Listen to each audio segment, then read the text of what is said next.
Well, moving to Bundaberg was a big step for me because I left a lot of my family in Brisbane.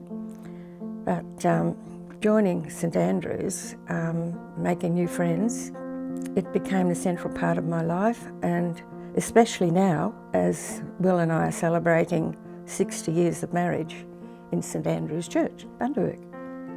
When I first came to Bundaberg, I wanted to pick a church that I was going to be married in, 1957. And I loved St Andrews Church. It was my hubby's church.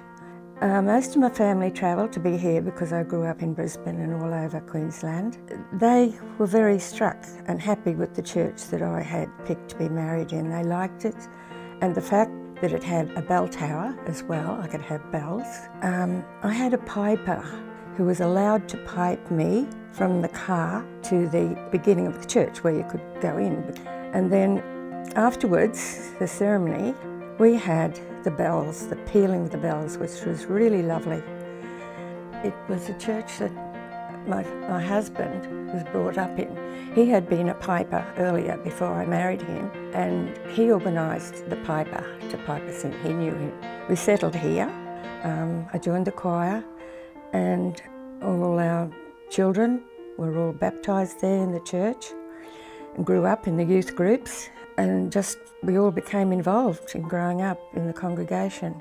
And it was quite funny because the people who grew up here knew everybody else.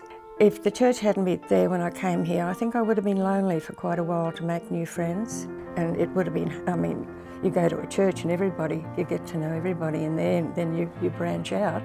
So there's a lot of choir members that I know. I'm still singing, and a lot of them are still singing.